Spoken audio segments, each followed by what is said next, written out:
Happy Friday, Flosstube. Hello, crafty friends. Guess what?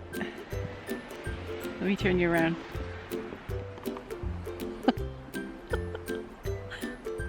Look at it. Look what we got last night. So much snow. Can you believe it? It's supposed to do this all day long. Pardon us. Look at this. Look at the trees.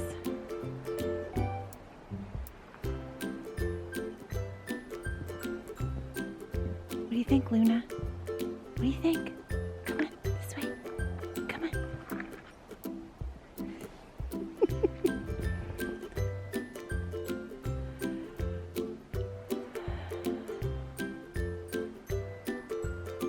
Yeah.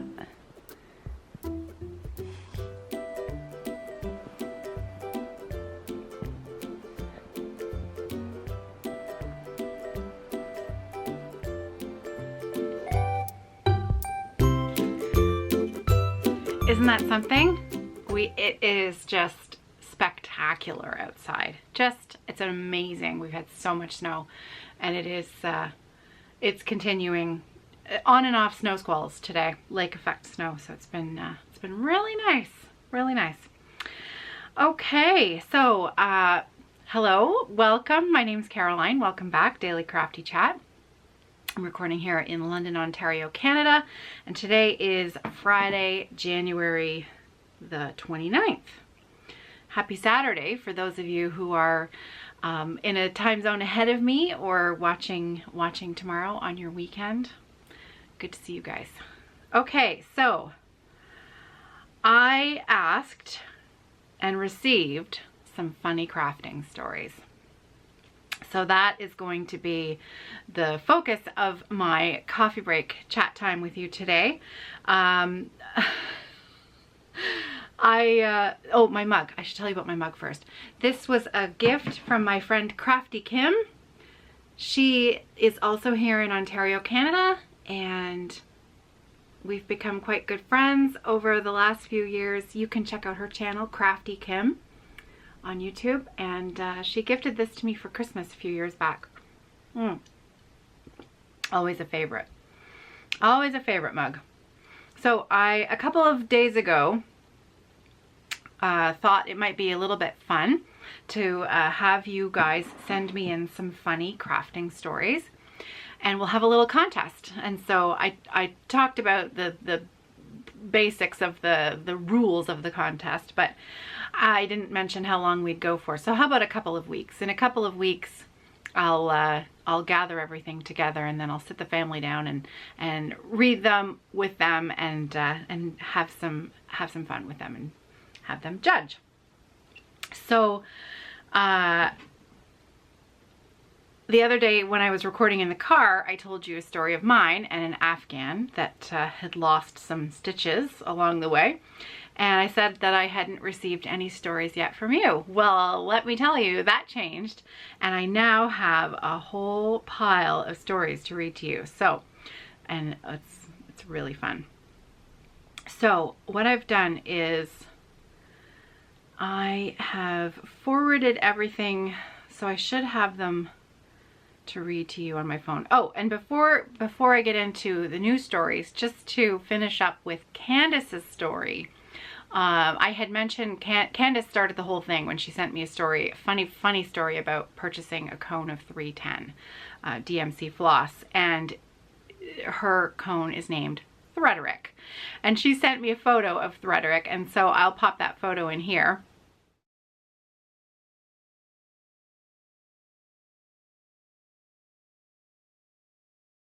And also I mentioned that she was having some custom floss drawers made for her.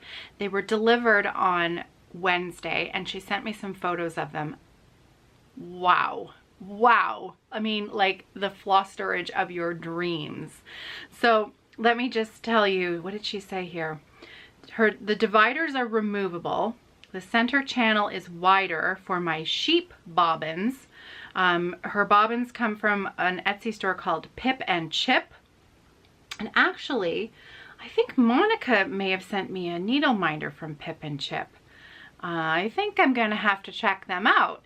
Okay, so, and she says, please feel free to share with viewers. I'm bragging about these to everyone. I can see why. They're stunning. So I'm going to pop those photos in right here of Candace's new floss storage, so we can all dream just a little bit.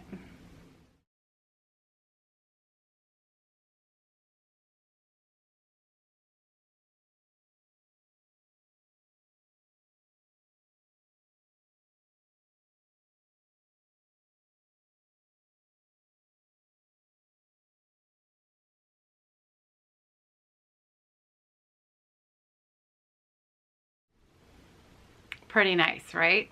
Lucky girl. Lucky ducky. All right, so let's get started here. First up, we have a story from Lori. Oh, okay, Lori. Lori also has a YouTube channel. You can check her out. She is My Crazy Life on YouTube, and her first name is Lori. Now, Lori's got some really fun, high energy videos. She does quite a few videos on really cool things that she finds at the Dollar Tree store.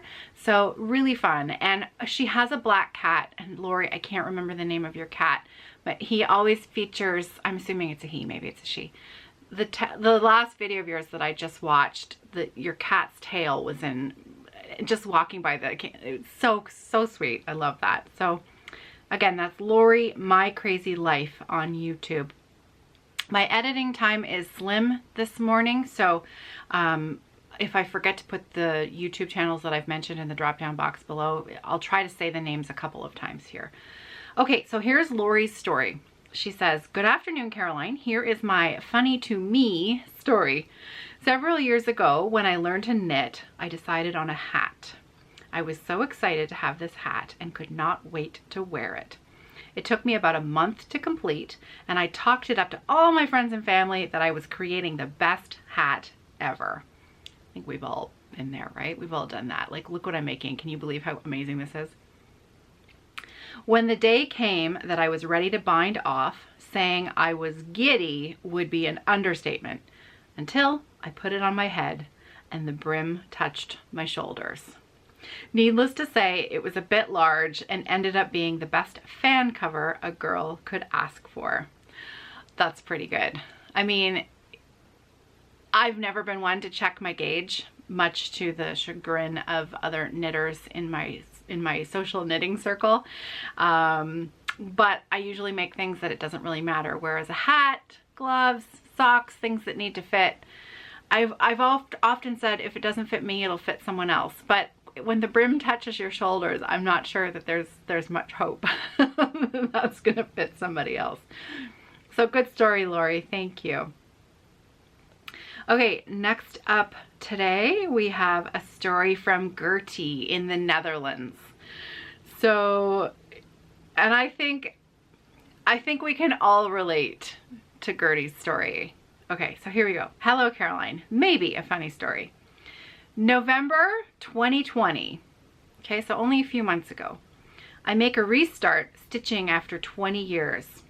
Welcome back. Welcome back, Gertie. We're glad to have you back. I found Flosstube on YouTube.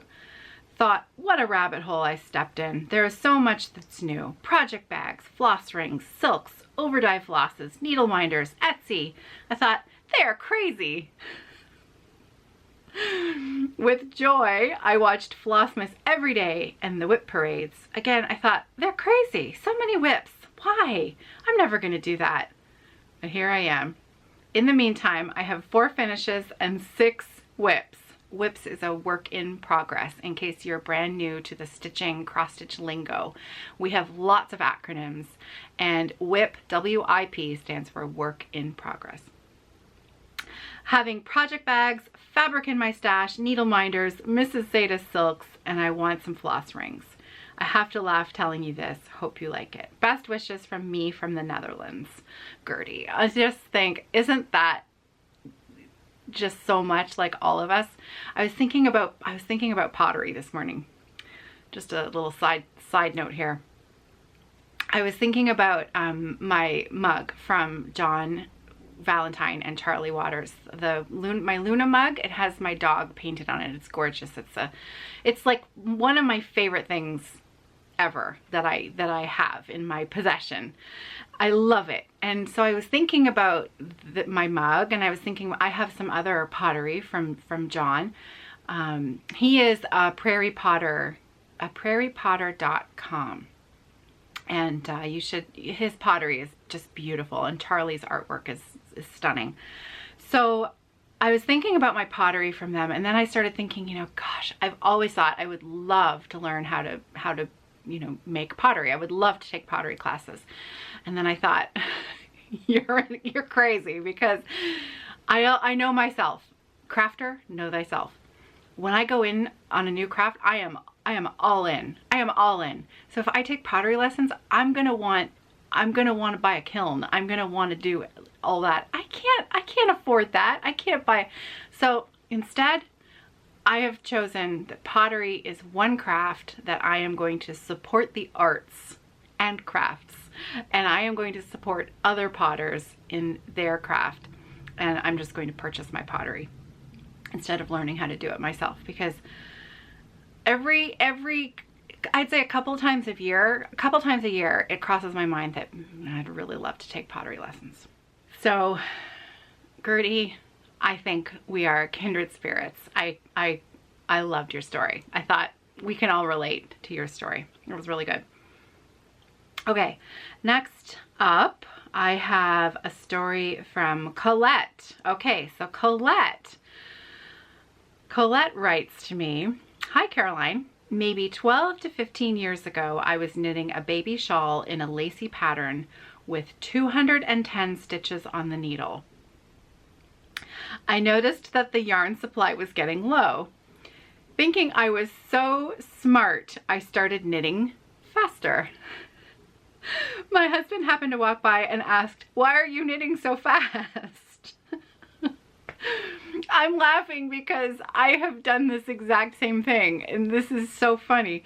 'Why are you knitting so fast?' My answer was, 'I want to finish the row before I run out of wool.' He gave me a funny look and kept walking. He teased me with the famous phrase for many weeks to come, but as a rule, he appreciated all the beautiful things I have done over the years. He is probably looking down smiling as I write this. Looking forward to hear all the other jokes. We certainly need a good laugh.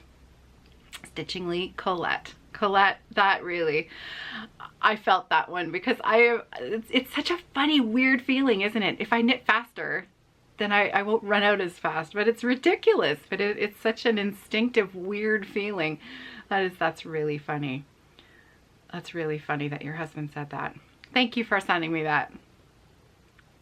Okay. Oh, this next one was a, this is from Kathy, and Kathy had left me a comment on YouTube. So what I did was I took a screen cap of her comment, and then she sent me a photo of what she was talking about. So I have to take my glasses off to read because the photo of the comment is teeny tiny. So take my glasses off to read it. Okay, so Kathy says, "So a few weeks ago, I was sitting with my new daughter-in-law and stitching away. Stitching and talking, stitching and talking.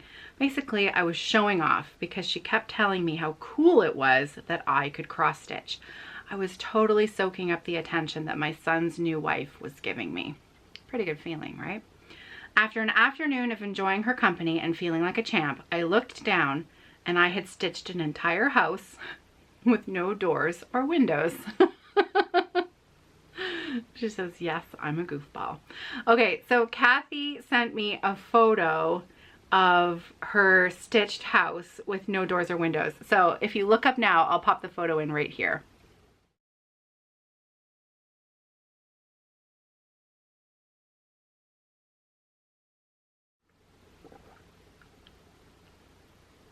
That's really funny. And then she says, when she sent me the photo, she said, "This is a picture of my story. And the worst part is that this is the name tag I'm making for the Samplers Guild that I joined." So Kathy, my question to you is, are you going to keep it like this? Are you going to keep it with no doors and windows so that you've got a good story to tell at your guild meetings? I think that's a good story. Very, very funny. Okay, so next we have a story from, a story from Cindy. Okay.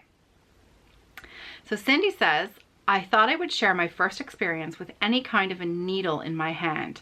It was maybe 30 years ago, and my daughter, who is now grown with children of her own, was part of a traveling dance group. She was maybe 5 years old, and they had these elaborate costumes, and the mothers were in charge of sewing a band of sequins on their socks. Yeah, sewing things onto costumes and, you know, badges onto uniforms and stuff, I can relate. Now at this time I did not stitch and was lucky if I could sew a button on, but I bravely found a needle, and after many jabs and finger pricking, the sequins were on. I packed the socks away and forgot about them. Well, came the day of the big competition, time to go on stage. My daughter was all dressed, and I look over and she is crying and starts yelling that her socks won't go on her feet. Of course, I was like, what do you mean the socks won't go on your feet? Nope, they would not go on. When I stitched the sequins onto the cuff of the sock, I failed to realize that I had to stretch the sock fabric so that the sequins would have gone over her foot. The sequins would have give so that her foot could go into the sock. By this time, all the girls were lined up except mine, who had socks that would not go on her feet. One of the mothers came over, ripped the sequins pretty much off the sock, stuck my daughter's feet in them, took a piece of icky, wet chewing gum and stuck them back on in the place she had ripped them off. Off they all went to perform. My kids have never let me forget that one. Hard to believe now that I am an avid stitcher. Can you imagine? Oh, that's funny. That's funny. All right. Oh, this one's from Janet. Okay. I'm sorry, but I've read this one already, and this one made me laugh. So this one's going to be hard to do with a straight face. I felt really bad for Janet writing this, but at the same time, it's really funny. Okay, so Janet says, my funny story. I was knitting identical sweaters for my family, but when it came to the last one, I had a hard time with it. Every time I picked up the needles to knit the sweater, I was sick. I mean, sick. My mother had to knit the last sweater. It is strange what your mind will do. Can you imagine? Can you imagine that you've knit the same sweater so many times that the thought that the picking up the same sweater again actually made her physically ill? I think, like, it's kind of a little bit mean to laugh at that, but that's really funny. I'm so sorry, Janet. You have a wonderful mother who picked up that last sweater and knit it for you. That's fantastic. That's a good story. Okay, I think I have one more for today. One more for today for part 1 of funny crafting stories. Okay, so this one is from Susan, and Susan writes, I had to really think back on this one. When I was little, maybe 7 or 8, I learned to crochet, and I could do the basics. I had a Barbie doll, and I wanted to make my doll a crocheted dress. So I undressed her and made a chain long enough to go around her neck and proceeded to crochet a dress down and around her body. I worked around her arms and increased over certain areas and decreased at her waist and ended up with a pretty nice, if form-fitting, dress for my doll. It was great until I wanted to change outfits. I ended up having to pull off her head to get the dress off of her. Thankfully, I was able to snap her head back on afterwards. Oh, that's funny. That's funny. Oh, you guys really just, it's been really, really fun reading all of your stories. And I have so many more to share. And please, if you have a funny story that you'd love to send to me so that just, you know, we can make everybody's day just a little bit, just to give everybody a little smile, please send them to me. Please email me Caroline@evertote.com, so that I can share them with everybody here, and we'll just have a little bit of fun with it. Okay, I have a whole pile more to share with you, but I'll be back on Monday. So Monday will be probably, I'm suspecting, a little bit of a longer episode, because I'll have some crafting to share with you that I'm hoping to accomplish over the weekend, and some more funny stories to share. Quick little update on the bags that were supposed to go out the door today. The weather is, the roads are pretty bad, and so I did not book a FedEx pickup for today, because I was just going to drive the box down over to the depot myself. However, I don't really want to drive in the weather today, so I hope that that's okay with everyone. If you have a bag on order in the shop, it's going to go out on Monday instead of today, so hopefully that's okay. Okay, that's it for me today. Coffee break's over. Time to get back to work, and I'll see you all on Monday. So I hope you have a great weekend. Happy Friday, everybody. Take care. I hope you're safe, and that you have something crafty to enjoy this evening and for the rest of the weekend, for a few little moments just for yourself. And I'll see you on Monday. Have a great weekend, everybody. Happy stitching.